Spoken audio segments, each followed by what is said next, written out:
안녕하세요. 도리교회 관여 목사입니다. 오늘 성령 사역의 실제 21강 시간이 찾아왔습니다. 오늘도 이 시간 많이 기다리셨습니까? 오늘도 제가 여러 가지 준비한 이야기, 또 저의 개인적인 체험, 또 여러 가지 말씀드릴 때 여러분들이 이런 어떤 여러 가지 강의나 이런 여러 가지 그 이야기들을 통해서 제가 늘 강조하지만 깨닫는 것이 굉장히 중요합니다. 깨닫는 것이 능력입니다. 깨닫는 것이 응답의 지름길입니다. 그러니까 깨닫고 깨닫고 깨닫고 정말 한 번 깨닫는 게 아니라 100번, 1000번, 10,000번 이렇게 깨닫는 마음처럼 깨달을 때마다 내 믿음이 자라고요. 깨달을 때마다 내 기도의 깊이가 달라지고요. 깨달을 때마다 영의 눈이 열려지고 영의 귀가 열려지는 역사가 있거든요. 그리고 그 깨달을 때마다 우리가 알아지는 거는 우리가 어떤 은사를 구하기도 하고 응답을 구하기도 하지만 은사나 능력의 그 초점, 목적이 무엇인가? 바로 하나님이잖아요. 하나님께 영광 돌리는 거, 하나님의 나라와 의를 구하는 거, 하나님이 기뻐하시는 것을 하는 것, 하나님이 명하시면 땅끝까지라도 나아가서 순종하고자 하는 것, 뭐 이런 것들에 대한 내 마음이 그냥 머릿속의 생각이나 이론적인 생각이 아니라 실천이 되게 되어 있거든요. 근데 막 우리는 이론적으로 머릿속은 생각은 하고 있지만 내 마음과 따로 있을 때가 얼마나 많이 있습니까? 그러다 보니까 이런 깨닫고 도전하고 깨닫고 또 고백하고 입술로 하나님께서 내게 물질을 주셔도 권세를 주셔도 능력을 주셔도 또 뭐 목회자라면 교회 부흥을 주셔도 절대 교만하지 않겠습니다. 오직 하나님 뜻대로 순종하고 하나님 명하시면 땅까지라도 나아가서 순종하겠습니다. 이 결단을 해야 되고 이 고백을 해야 되고 그 고백이 그냥 허공을 치는 고백이 아니라 진실이 돼야 되거든요. 그러니까 이런 것들을 여러분들도 이런 강의를 통해서 들으실 때 여러분들도 좀 이런 도전이 있었으면 좋겠고요. 또 이 도전이 왜 중요하냐? 우리 모두가 원하죠. 응답 원하죠. 뭐 은사를 구하는데 은사를 주시는 것도 포함되고요. 또 같은 신앙인이라도 좀 더 고차원의 신앙이 있어요. 사실은 그런 부분 정말 하나님과 영적으로 교제하고 교통하는 거 얼마나 감사합니까? 기도할 때 내 아들아 하고 내 딸아 해주시는 하나님의 음성을 들을 수 있고 또 하나님께 이렇게 대화하듯이 정말 친구랑 친구가 대화하듯이 성경에 나오는 모세가 그런 축복을 받았잖아요. 모세가 친구와 이야기함 같이 하나님과 이렇게 이야기하는 그런 은혜와 축복을 받은 것처럼 모세만 가능한 것이 아니라 우리 영의 눈이 열리고 영의 귀가 열리고 하나님과 그런 기도의 깊은 교제가 있으면 우리 모두에게 주시는 바인데 많은 분들은 해보지도 않고 포기합니다. 농담으로 뭐 영어 얘기하자면 영어 공부 어렵잖아요, 사실. 또는 이제 어떤 기본적인 공부 안 하신 분들은 당연히 어렵죠. 근데 보면 예를 들어서 대학교를 안 나왔어도요, 뭐 토플, 토익 공부 안 했어도요, 유학 가려고 준비 안 했어도요, 그냥 고등학교만 졸업하셨어도 유학이 아니라 외국으로 이민 가서 10년 살아보세요. 언어가 열립니다. 대학교 다닌 적 없어요. 논문 쓴 적도 없어요. 교수 될 마음도 없어요. 그냥 이민 갔는데 10년 동안 그 현지에서 그 원주민과 함께 뭐 물건을 사고 또 거기서 생활을 하고 하다 보면 10년이면 뚫려요. 다 뚫려요. 다 얘기해요. 그런 것처럼 이게 영적인 부분도 사실 그런 원리가 있어요, 사실은. 그런데 사람들은 기도 좀 해봤다. 작정기도 해봤는데 안 되더라. 금식기도 해봤는데 안 되더라. 뭐. 근데 그게 10년 해봤냐고요. 그러니까 많은 사람들은 또 그런 부분도 있고 또 목회자나 이런 쪽에 좀 예민한 부분들은 굉장히 어떤 그 은사적인 부분에 대해서 배척하고 싫어하고 뭐 정죄하고 막 문을 닫아 걸고 막 공격하는 분도 많이 있어요. 근데 저 개인도 목회자로서 저는 이 은사나 이런 능력의 부분이 분별을 분명히 해야 돼요. 왜냐하면 성령이 주시는 건 괜찮지만 악령이 주는 역사도 있거든요. 분별을 해야 됩니다. 그리고 교회에 유익이 돼야 되는데 교회에 해악이 되는 경우도 있거든요. 분별해야 됩니다. 그리고 신비주의가 은사가 자칫 신비주의로 너무 흘러가도 안 돼요. 그러니까 뭐 목사님도 관심이 없고 교회도 관심이 없고 자기만 잘났고 자기만 옳고 나에게만 하나님 말씀하시고 해서 완전히 자기가 아주 자기만의 세계에 들어가는 사람도 있어요. 그건 큰일 나거든요. 그래서 이런 것들을 어떤 은사가 너무 신비주의로 흘러가는 것 굉장히 조심해야 되거든요. 그런데 중요한 건 은사는 있어요. 하나님 만나주시는 축복도 있고요. 하나님의 음성으로 찾아오시는 역사도 있고요. 성령 체험도 있고 성령 임재도 있고요. 또는 우리 주변에 보십시오. 다들 쉬쉬하고 있지 사실은 악한 사단에게 눌려서 각 집마다 고통받는 가정도 굉장히 많이 있어요. 엄청 많이 있습니다. 근데 어디 물어볼 데도 없고 어디 기도해 주는 분도 없고 그러다 보니까 끙끙 앓고 그러다 보니까 너무 상황태가 안 좋으니까 정신병원에 가서 진단을 받으면 뭐 조현병 그냥 하나로 끝나잖아요. 병원에서 정신과 의사들은 그냥 조현병이라고 그래요. 그러니까 뭐가 보인다 그러고 뭐가 들린다 그러고 귀에서 자꾸 죽으라고 얘기하고 아무것도 하고 싶지 않고 짜증이 자꾸 나고 얼굴이 일그러지고 어떤 현상이든 그게 어떤 그 환청이든 환시든 아니면 어떤 그 신경 과민이라고 얘기하고 또는 그 어떤 우울증이라고 얘기하고 조울증이라고 얘기하고 그 모든 걸 토틀어서 뭔가 보이고 뭔가 들리면서 일상생활하지 못하면서 일상적이지 못한 거 다 조현병이라고 얘기하고 끝. 우울증약 줘요. 신경 안정제. 그걸로는 안 되거든요. 근데 본인 당사자든 가족들도 이거는 정신병이 아니라는 걸 아는데도 자꾸 그냥 정신병 하면 끝나버려요. 근데 그게 구체적인 그게 그걸 치유할 수가 없잖아요. 그걸로는 근본적인 치유가 안 되는데 약 먹으면 졸리거든요. 재우거든요. 왜냐면 이게 귀신이 들어간 문제든 정신병이든 이게 감정을 통제하지 못하니까 과격한 행동을 해요. 막 물건을 부수기도 하거든요. 예를 들어서 귀신 들어가신 분 가정에서 보면 밥을 먹이잖아요. 그런데 밥 먹을 때 갑자기 숟가락 들고 엄마 얼굴 때려요. 근데 그건 귀신이 그렇게 하는 것도 있어요.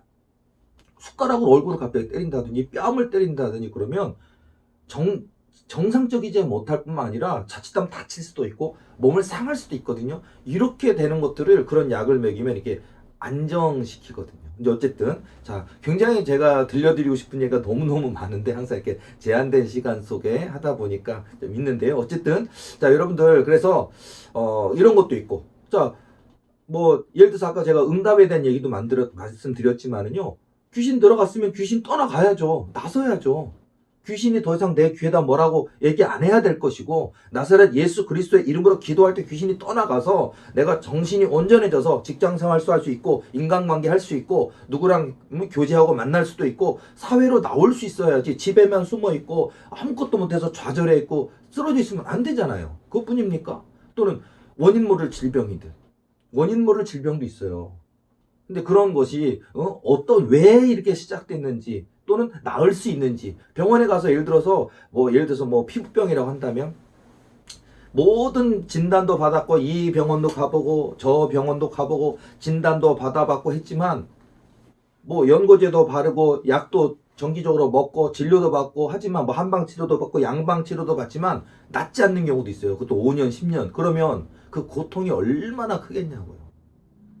그런데 이 우리 주변에 여러분이 섬기시는 교회든 여러분 주변에도 진짜 은사자가 있어요. 정말 신유 은사자가 있어요. 손을 얹은 즉 낫는 역사가 있는 은사자가 있어요. 그러다 보면 그런 은사자를 통해서 이렇게 기도를 받을 때 우리가 좋아지는 또는 치유가 되는 역사가 있거든요. 자, 근데 여기 물론 신유 은사자가 어떤 분이냐에 따라 약간 달라요. 신유 은사자의 그 은사와 능력의 강도에 따라서 좀 다르고 그 다음에 어떤 분은 자기는 하나도 문제 없다고 생각하는데 그렇지가 않아요. 여러분의 믿음이 준비되어 있지 않으면 대한민국의 역사 속에 있었던 세계적인 그런 은사자가 있어도 여러분이 그분한테 1시간 2시간 동안 기도를 받는다 해도 안 나서요. 여러분의 믿음이 없다면. 근데 많은 분들은 막 기대를 해요. 막 저분 유명하대. 저분 은사가 이때 막 찾아가가지고 그날 뭔가 짠하고 변화되길 원하더라고요. 안 돼요. 내 믿음이 없으면 안 돼요. 내 믿음이 거기 이르지 못했기 때문에 그렇기 때문에 자꾸 사단마귀가 공격하는 거고 여러 가지 문제 가운데 있는 거거든요. 그걸 깨달아야 되거든요. 깨달아야 돼요. 아 내가 교만했구나. 내가 진실로 기도하지 않았구나. 내가 말씀을 듣지 않았구나. 내가 하나님을 깊이 사랑하지 않았구나. 내가 요령만 있었고 그냥 머리만 커진 신앙이었구나 하고 막 깨달아야 돼요. 나를 내려놓고 내가 교만했습니다. 내가 진정 기도하지 않았습니다. 나의 허물과 죄악이 크고 많습니다. 나를 용서하소서, 나를 불쌍히 여기소서라고 나를 내려놓을 때 역사가 시작되는데 그거 만드는 게 너무 어려워요. 치유하는 것 자체가 어려운 게 아니라 사람의 마음을 생각을 고치는 작업이 더 어려운 것 같아요. 이제 사람들은 그 마음을 고쳐주려고 막 권면하면은요 기도 언제 해줘? 기도 언제 해줘요? 그럴 때도 있고. 참, 제가 사역하면서 참 신기한 일, 재미난 일, 어이없는 일, 황당한 일도 많이 겪지만요. 근데 포인트는, 자, 우리가 뭐 승진해야 될 사람 승진해야 되겠고요. 진급해야 될 사람 진급해야 되겠고요. 취업해야 될 사람 취업해야 되겠고요. 짝 없는 분 같으면 정말 좋은, 정말 티격태격 싸우면서 마음 상하고 결혼이 지옥 같은 그런 결혼 말고 정말 서로 성품이 맞고 하나님을 바라보는 시선이 같은 좋은 배우자 만나 아름다운 가정 이루고 예쁜 아기 낳고 행복하게 살아야 되겠고요. 그렇죠. 교회라면 아름다운 부흥이 있고 또 성장해야 되겠고요. 우리에겐 그런 응답이 있잖아요. 건강해지고자 싶은, 또 하나님을 깊이 체험하고 만나고 싶은, 이왕 하나님 믿는 신앙인데 나 하나님 천국 좀 보여주세요, 지옥 좀 보여주세요도 있고, 또는 예수님이 직접 내게 찾아오시는 그런 놀라운 은혜와 축복도 누리고 이런 거 원하지 않습니까? 그래서 우리가 오늘 제가 서론이 또 기네요. 여러분들이 이런 이야기를 들으면서 여러분들이 그렇지, 아, 내가 좀 점검해야 되겠다. 다시 나의 시선을 하나님께로 향해야겠다. 그러니까 우리가 하나님의 손에 들려있는 것에 관심을 너무 많이 갖고 있어요. 하나님께 집중해야 되는데, 하나님 손에는 건강, 물질, 뭐 응답, 뭐 다 있어요. 근데 하나님의 손에 들려있는데 관심 갖지 말고, 우리가 성경 말씀처럼 너희는 먼저 그의 나라와 그의 의를 구하라. 그리하면 이 모든 것을 너희에게 더하시리라 하시니라. 마태복음 6장 33절 말씀처럼 하나님께 집중하고 하나님을 바라보시고 하나님 말씀에 순종하면 하나님이 들고 계신 거 다 주셔요. 근데 우리는 하나님 손에 들고 있는 거에만 자꾸 관심이 있으니까 뭔가 목적이 잘못되니까 안 주시는 거예요. 우리가 성경에도 그러잖아요. 첫 번째, 기도하지 않는 것, 구하지 않는 것이고, 두 번째, 정욕으로 쓰려고 잘못 구하니까 못 받는다고 야고보서에 나오잖아요. 자, 성경을 읽어보시면 그런 이야기를 통해서 우리가 성경도 많이 읽으세요, 여러분들. 성경도 그냥 주일날 한번 가서 목사님 설교 본문 속에서 한번 듣고 아, 설교 잘 들었다 하지 마시고 말씀을 채워야 돼요. 그리스도의 말씀을 들음에서 여러분의 믿음이 생깁니다. 그러니까 뭐 예배에 참석을 열심히 하시든 정기적인 예배, 주일 예배, 수요 예배, 금 예배든 새벽 예배든 저녁 예배든 참석하시고 또 여러분 스스로 말씀의 씨름이 있어야 돼요. 그런 걸 통해서 좀 깨달아질 때, 그럴 때 우리를 괴롭히는 게 있잖아요. 고난 연단이 좀 단축됐으면 좋겠고, 내게도 마침내 성취케 하시는 그 역사의 시간이 되기를 원하지 않습니까? 그렇게 해 주실 겁니다. 그러니까 내가 이제 내 시선을, 내 중심을 하나님께로 향해야겠구나, 이런 것도 굉장히 중요하겠고요. 자, 그리고 또 제가 이제 성령 사역의 실제니까, 자, 성령 사역의 실제를 하다 보면요, 진짜 분별해야 될 상황들이 굉장히 많이 등장합니다. 자, 여러분들이 만약에 목회자이든 어떤 주회종들, 사모님이나 전도사님이나 목사님이나 이런 주회종들이든 아니면 그냥 일반 평신도 집사님, 권사님, 장로님 중에 사명자들이 있고 은사자들이 계실 텐데요. 여러분들도 알아야 됩니다. 그러니까 성령 사역인지 또는 마귀 역사인지 이런 것도 좀 분별을 해야 되지, 그냥 저분 유명하다니까 하고서는 그냥 뭐 얘기하면 저분이 얘기하니까 예언이겠지. 예언이 아닌 경우 많아요. 예를 들어서 여러분, 진짜 하나님이 주신 우리에게 예언이라는 게 굉장히 구체적인 예언입니다. 그리고 그 예언의 은사가 정말 깊이 아주 심오하게 받으신 분들 같은 경우는요, 그분의 과거, 현재, 미래도 알고, 그리고 그 사람의 문제점도 정확히 이렇게 포인트를 해서 알거든요. 성령께서 알려주시거든요. 근데 많은 분들이 예언이라고 하고 있지만 예언이 아닌 경우가 굉장히 많아요.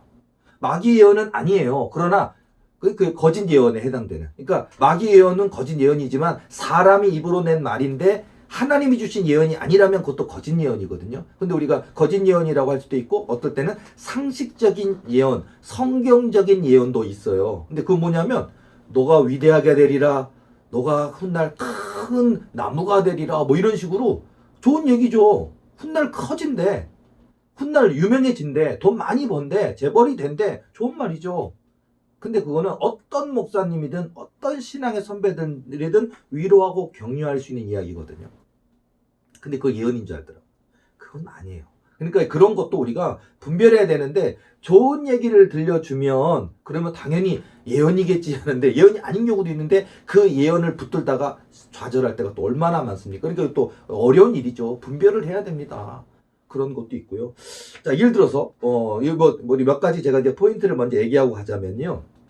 자, 우리가 성령춤 사역이라는 게 있어요. 자, 그럼 우리 성령춤이 있어요, 실제로. 존재해요. 뭐냐면 정말 몸치예요. 춤을 못 치는 사람이에요. 근데 성령의 역사가 있어서 정말 그 예배당이든 어떤 교회든 어떤 그런 사람들 앞에서 간증할 수 있는 기회가 주었을 때 정말 춤을 춰본 적이 없거나 춤을 공부하거나 훈련하거나 학교를 다닌 적이 없는 분들이 이 몸치인데 몸치가 아닌 정말 그 움직이는 선과 그런 게 너무나 아름답게 너무나 완벽하게 그리고 정말 영혼의 찬양을 하듯이 이 목소리만 찬양이 아니라 몸으로 찬양하는 성령춤이 있어요. 존재합니다. 그리고 성령께서 역사하실 때 그렇게 하나님께서 영광 받으실 때도 있거든요. 자, 그럼 모든 춤추는 게 성령 사역인가? 아닙니다. 그러면 여러분들 뭐 많은 얘기가 있겠지만 분별의 기초만 간단하게 얘기해 드릴게요. 자, 성령춤과 마귀춤이 있어요. 같은 춤이에요. 자, 어떻게 분별해야 될까요? 쉽습니다. 예배 상황을 보시면 돼요. 예배 상황 속에서 그 예배를 방해하고 있느냐? 그럼 100% 마귀춤이에요. 그거. 본인 자신은요, 아우, 나 성령춤인데 왜 나를 갖다가 억제시키나? 그럼 그 사람은 교만한 것이고, 마귀한테 벌써 현혹된 거고, 마귀춤이에요.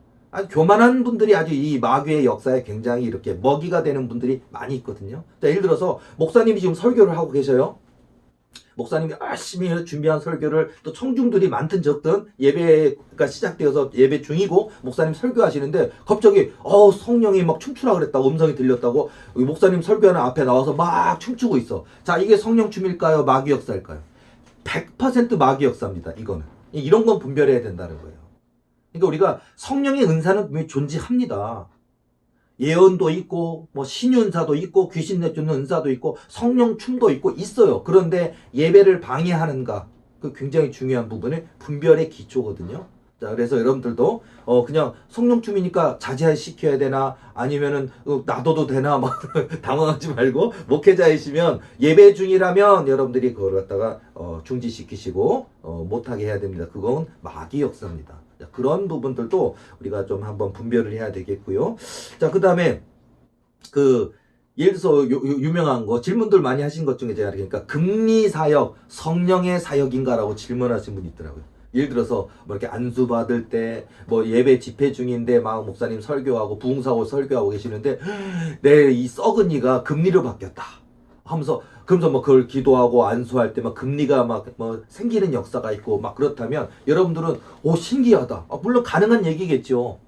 근데 여러분 금리 사역이 존재할까요? 존재하지 않을까요? 존재합니다. 그런데 여기서 분별을 해야 돼요. 자, 그러면 예배 중에 설교 중에 말씀 중에 금리 사역이 이렇게 그 금리로 바뀌는 그런 역사가 실제로 존재할까요? 불가능합니다. 안 됩니다. 역사 안 하십니다. 그거. 근데 사람들은 금리 사역이라고 막 몰려들고 그건 거짓 선지자예요. 거짓된 부흥사고 한마디로 사람과 짜고 치는 고스톱 하고 있는 거예요. 여러분들 현혹시키는 건데 그런 건 조심하셔야 돼요. 그건 거짓된 분들이에요. 그러면 금리 사역이 존재한다시면요. 왜 그래요? 예를 들어서요. 여러분이 만약에 선교사나 목사님만 그런 거 아닙니다. 만약 여러분들이 평신도이시든지 여러분들이 어떤 오지 선교를 같이 목사님과 따라갔다고 치고 그럴 수도 있고 또는 선교사님일 수도 있고 그랬는데 아프리카의 어느 오지로 갔는데 병원이 없어요. 치과가 없어요. 그리고 치과가 그 마을까지 가도 없어요. 그리고 우리나라로 본국으로 돌아와야 되는데 가려면 아직도 9박 10일 여정으로 왔어요. 예를 들어서 못 가요. 선교사님 같은 경우는 아예 몇 달 뒤에 가려고 그러는데 갈 수가 없어요. 근데 너무 아파. 그런 가운데 하나님 앞에 하나님 너무 아픕니다. 이 통증을 없애주세요 하고 막 눈물 흘려 기도하다가 막 성령의 빛을 체험하고 하나님이 만나주시면서 어루만져 주시고 어떤 걸 환상 가운데 먹으라 그래서 그렇게 막 뜨거운 국물 같은 걸 먹기도 하고 그리고 딱 깼는데 썩은 이가 없어져 버리고 금리로 아예 바뀌어 버려 있는 이건 있어요. 존재해요. 실제 존재해요. 선교사님들의 기록에도 있어요. 이런 거. 그러니까 이런 역사 한마디로 의사를 지금 만날 수 없고 병원을 갈 수가 없는 그런 상황 속에서 금리 사역만 있는 게 아니에요. 예를 들어서 어떤 분은 지금 맹장 수술 받아야 되나요? 안수기도로 나을 수 있나요? 라고 물어보는 분도 있는데 그것도 중요한 분별 중에 하나일 거예요. 맹장 수술 병원에 가시기 바랍니다. 그런데 그럼 맹장 수술 안수 기도로 나올 수 있을까요? 나을 수 있습니다.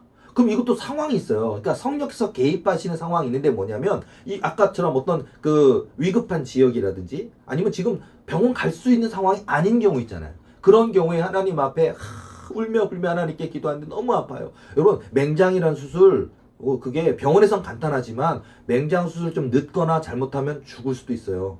그 병이 괜히 커질 수도 있습니다. 그리고 위험한 거거든요. 근데 예를 들어서 기도할 때 하나님이 그 환상 가운데 또는 꿈 가운데 성령의 손이 오시더니 내 배, 내 속에 그 다 만져주시더니 통증이 싹 씻은 듯이 없어지면서 깨끗이 나와서 나중에 이제 다시 이제 병원 갈 수 있는 상황에 대해서 왔더니 맹장이 아예 치료돼 버린 거예요. 없어요. 깨끗이 나서 버린 거예요. 이런 경우처럼 항상 특이사항, 하나님이 개입하셔야만 될 수밖에 없는 특이사항이 존재하거든요. 이럴 때 성령께서 역사하셔요. 근데 우리는 보통 그냥 나 이거 병원 가면 이거 뭐 얼마 써야 되는데 예배 중에 내 이가 금리로 바뀌었으면 좋겠다 막 현혹되지 마시기 바랍니다. 이건 분별을 해야 될 것 같아요. 금리 사역은 존재합니다. 그러나 그렇게 예배 중에 집회 중에 금리가 뭐 바뀌었다 그거는요 그 거짓된 특히 이제 외국에서 그런 사역을 많이 하는데 거짓된 사역이에요. 이것도 한번 우리가 좀 분별을 해야 될 것 같고요. 굉장히 많죠 재밌는 얘기가. 네, 그리고 자 넘어짐의 사역이라고 또 있어요. 넘어짐 사역. 과연 넘어짐 사역은 성령의 역사인가 사탄의 역사인가? 자 여러분 우리가 이렇게 안수 기도 받을 때 특히 이제 뭐 부흥사나 목사님들이 막 장풍 쏘듯이 딱 하면 사람들이 막 뒤로 넘어지잖아요. 그럼 여러분들이 뭐 그런 영상도 있고 공개된 영상도 있고 여러분 그런 집회 갔을 때 와, 저 목사님 능력이 뛰어난가 보다. 장풍이 막 나오나? 성령의 역사인가? 마귀 역사인가? 넘어짐의 역사에도 성령의 역사가 있습니다. 근데 이건 분별을 해야 돼요. 어떻게 되냐면 그냥 내 인격이나 내 사상이나 내 체질이나 내 생각이나 내 믿음에 대한 변화는 하나도 없고 그냥 내 몸만 뒤로 넘어진 것뿐이다. 이게 사단 역사예요. 이건 아무 의미가 없어요. 성령의 역사는 넘어짐의 사역 속에서 그 사람의 인격, 그러니까 하나님을 잘 모르고 있었던 생각, 아니면 하나님을 대적했던 사람, 아니면 교만했던 사람, 아니면 자기 안에 잘 믿는다고 하면서도 사실 죄악된 모습들이 있을 거 아니에요. 이런 것들이 인격이 자기 자신이 하나님 앞에 완전히 무너지면서 그러니까 내 몸이 무너질 때 내 마음, 내 생각, 내 중심에 교만했던 이기적이었던 죄악된 나의 생각 모든 것들이 무너지면서 내 몸도 같이 넘어져요. 그게 넘어지면 그건 성령의 역사예요. 그러니까 인격적인 넘어짐이에요. 그러니까 성령의 역사로 인해서 그 사람이 그리고 넘어지고 나서 아무 변화가 없는 게 아니라 넘어지고 나서 급격한 그 사람의 삶의 변화가 이루어집니다. 엄청난 역사가 있어요. 그러니까 넘어짐의 사역은 사실 굉장히 센 거고 강한 거고 좋은 것인데 너무나 싸구려로 만든 것 같아요. 거짓된 것으로 만들어가는 또 그것을 갖다가 이렇게 막 하면 사람들이 어떤 사모하는 심령이 있어요. 사모하는 심령이 있고 그러다 보면은요 그 어떤 목사님이 이렇게 기도하거나 아니면 여러 가지 어떤 액션이나 모션을 취할 때 그럴 때 사람들이 자기 자신이 이렇게 넘어지는 그런 현상이 나타날 수가 있는데 그건 심리적인 상황이 굉장히 많아요. 그러니까 여러분 성령 역사인가? 라고 해서 막 현혹되지 마시고요. 내가 정말 인격적으로 하나님 앞에 무릎 꿇었는가? 나는 죄인으로소이다. 나의 주홍 같은 붉은 죄악을 용서하소서라고 인격적으로 내가 하나님 앞에 하고 어떤 사람은 오기로 이렇게 버티다가 성령의 안수를 강하게 받을 때 무력하게 탁 쓰러지는 넘어지는 분도 있어요. 그러니까 그런 분들도 우리가 조심해야 되니까 성령 사역 중에 넘어진 사역 존재합니다. 그런데 진짜 안타깝게도 천에 하나예요. 거의 나머지들은 이렇게 좀 그 여러 가지 이렇게 속이는 경우도 있고 또 이렇게 어떤 분위기를 막 만들어가는 경우도 있는데 이런 것도 좀 분별을 했으면 좋겠고요. 자 여러 가지 얘기를 많이 했는데 자 본론으로 또 넘어가서 또 얘기를 해드릴게요. 자 또 중요한 부분 중에 하나가 여러분 자 많은 교회 목사님들이 막 교회가 크든 작든 11조에 대한 얘기를 하십니다. 그럼 여러분들은 저 소리는 듣기 싫은데 11조 설교 제일 싫어. 그리고 교회 돈이 없나? 그리고 막 하면서 내가 알아서 할 일이지 막 이러는데 여러분 11조 어떻게 하십니까? 굉장히 중요한 얘기를 해드릴게요. 하나는 뭐냐면 어떤 우리 교회에 찾아오셨던 분의 이야기를 제가 해드릴게요. 근데 저는 이 이야기가 굉장히 저의 마음에도 크게 남아서 제가 적어놓고 기록하고 또 책에도 제가 출판할 때 책에도 냈던 이야기인데요. 보면 그분이 한 분이 찾아오셨는데 이제 찾아오신 이유가 뭐냐면 그 굉장히 생활에 어려움이 있어요. 가정의 어려움, 물질의 어려움이 있어요. 사업의 어려움이 있어요. 그러니까 굉장히 사업이 너무 어려운데 정말 신앙은 정말 열심히 하시는 분인데 그러니까 한마디로 그 교회 여선교회장 급이에요. 그리고 여선교회장이셔요. 그러니까 교회 뭐 기도회, 새벽 기도회, 뭐 예배 빠지는 일 없고 그다음에 뭐 교회 작은 교회지만 봉사의 자리 다 와서 헌신하는 분인데 그러니까 이제 그렇게 또 오랜 세월 했어요. 그러니까 하나님 하고서 막 와서 열심히 섬기는데 그래도 자꾸 물질적으로 계속 어려워지니까 그러니까 하나님 언제 풀어주십니까?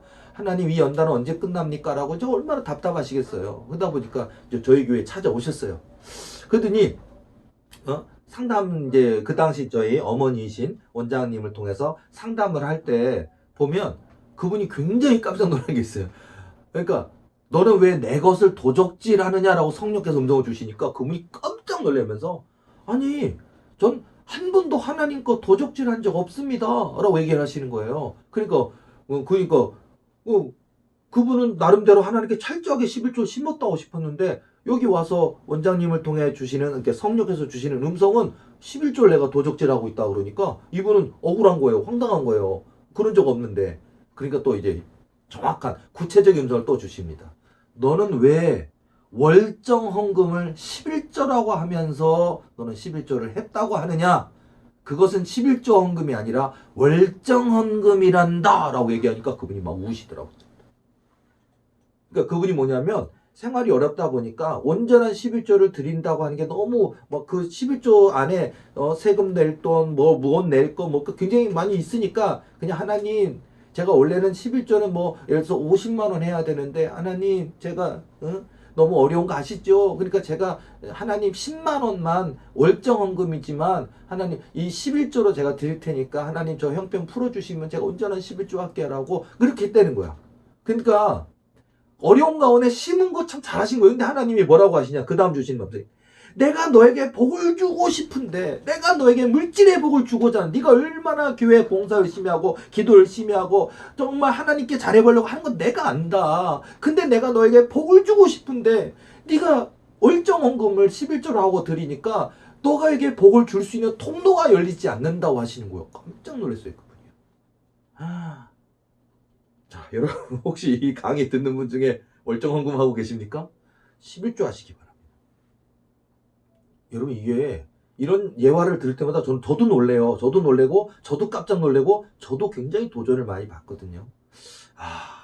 자, 이 이야기가 있고요. 자, 그리고 또 한 이야기가 있어요. 자, 이 찾아오신 분은요.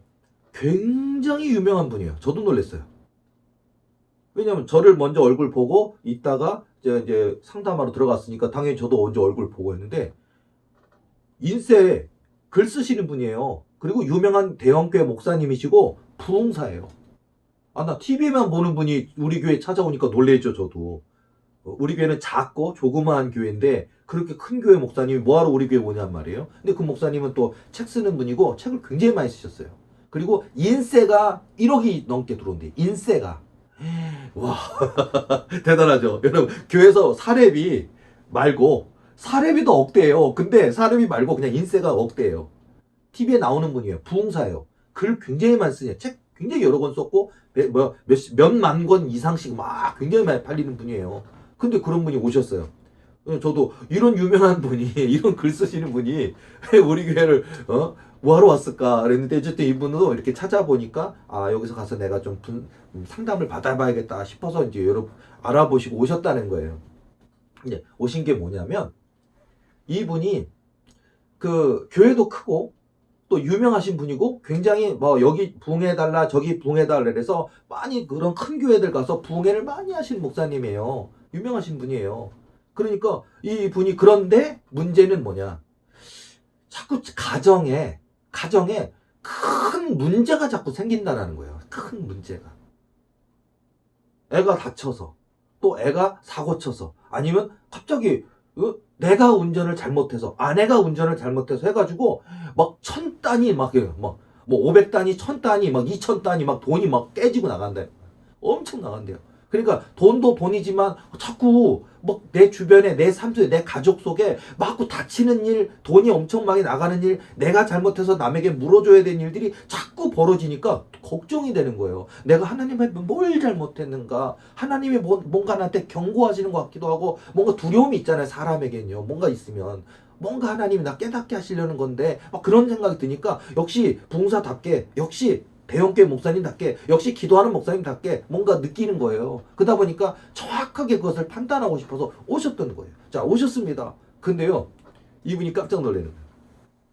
원장님 통해서 주시는 성령의 음성이 뭐냐면 너는 왜 11조를 도적질하느냐 그러니까 그분이요 정색을 하시면서 아니요 저 11조 한 번도 도적질한 적 없습니다. 우리 교회가 얼마나 큰 줄 아십니까? 이게 왜 교회 크다는 얘기 하냐면요 그 재정부 장로도 있지만 재정부도 있고 그래서 이 대형교회 목사님들은 좀 그런 거 있나 봐요. 재정부나 장로님들 눈치를 보니까 뭐 교회에서 주는 월급이 어마어마하죠. 뭐 월 뭐 몇천 연간으로 따지면 억대 연봉이니까 이제 그런 분들인데 그런 분이니까 월급을 받는 날 딱 11절 자동으로 떼가지고 헌금을 해버리는 분이래요.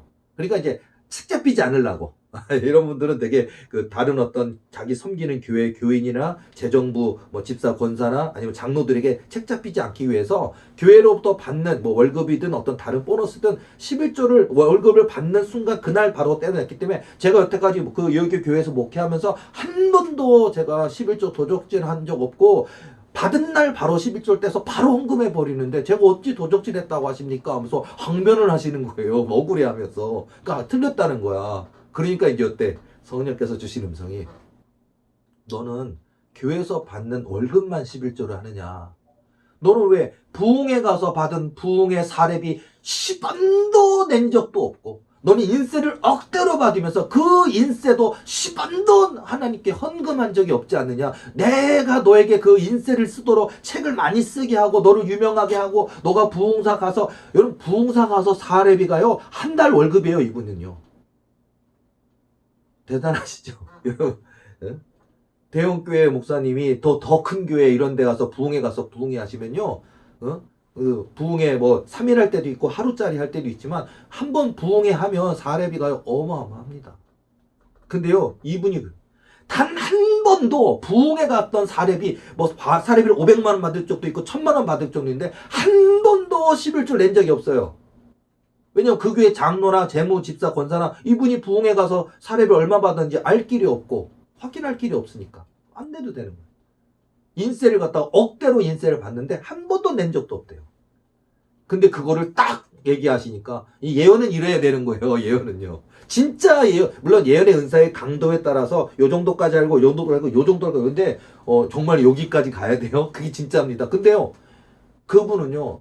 너는 부흥의 사례비 인세 내가 너를 유명하게 해줬고 내가 너 큰 교회 담임 목사 되게 해줬고 너가 부흥사 갈 수 있는 그 부흥사 언변도 줬고 채용도 줬는데 왜 너는 교회에서 받는 사례비는 11조를 내는데 나머지는 다 떼먹느냐 네 것이냐 네 호중으로 들어갔지 않느냐 그러니까 그분이 막 울면서 잘못했습니다 깨달았습니다.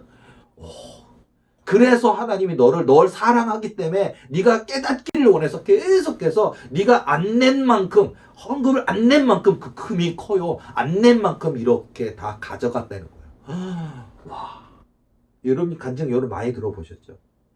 저도요 이 얘기를 들으면서 야 정말 여러분 자 11조 얘기지만 우리는 이 11조 얘기를 통해서 많은 교훈과 도전을 얻습니다. 제가 늘 매번 강의 특강 강의하면서 해드린 얘기 있잖아요. 하나님 살아 계십니다. 우리가 믿는 하나님 역사하시는 하나님이십니다. 우리가 기도할 때 일하십니다. 우리 안고 섬을 아십니다. 뭐 때문에 눈물 흘리는지 뭐 때문에 가슴 아파하는지 뭐 때문에 잠 못 이루고 있는지 아십니다. 심지어는 내가 11절 떼먹는지도 아십니다. 내가 부흥회 갔던 사례비 떼먹고 내가 인세 받은 거 떼먹는 거 다 아십니다. 세상 아무도 모른다고 생각하지만 하나님은 아십니다. 11조에 대한 문제지만 여러분 복 받고 싶습니까? 월정 헌금으로는 안 돼요. 어렵지만 여러분 복 받고 싶으십니까? 그러면 어렵지만 완전한 11조를 심으시기 바랍니다. 그래야 축복의 통로가 열려서 하나님이 주시는 그 은혜와 축복의 주인공이 될 수 있거든요. 자, 11조뿐만 아니라 여러분 우리 인생에 이런 많은 것들이 있습니다. 그러니까 여러분 기도도 마찬가지 11조의 비유와 예화를 들었지만요. 우리 기도도요.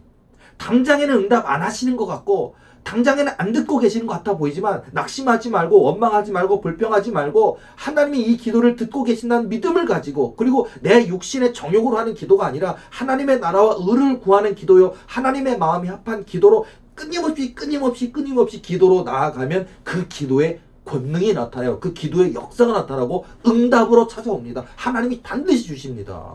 그러니까 기도할 이유 있는 거고요. 우리가 정말 신령과 진정으로 예배로 들어갈 이유가 있는 거고요. 내가 말씀이 채워지고 내가 진실을 기도하잖아요. 그때 기도할 때 귀신이 두려워 떨며 떠나가는 역사가 있어요. 능력 있는 분 찾아가서 그냥 한 번 머리 들이밀고 기도해 주세요라고 만족하지 마시고 그거는 그 은사자를 통해서 스위치를 열어주는 역할에 해당된다니까요. 아무리 강력한 토지 불꽃으로 불을 땡겨준다 할지라도요 장작개비가 없으면 뭐 아니면 그냥 어디 가서 풀 마른 것들 이렇게 갖다 놓으면요 불쏘시개 쓰려는 거 있잖아요. 금방 확 타버리고 그냥 다 없어져 버려요. 장작개비가 있어야 돼. 믿음의 장작개비, 말씀의 장작개비, 기도의 장작개비가 쌓여 있어야 불이 타오르는데 그냥 어디 가서 그냥 나 힘드니까 어려우니까 응답만 받아야겠다고 치료받아야겠다고 머리만 들이밀고 정작 본인은 기도 안 합니다. 정작 본인은 성경 안 읽습니다. 정작 본인은 하나님 앞에 자복하고 회개하며 엎드리지 않습니다. 그럼 역사가 안 나타난다고요. 여러분 제가 이렇게 심각하게 때로는 심각하게 얘기하는 게 뭐냐면 저도 응답받기를 원하고요.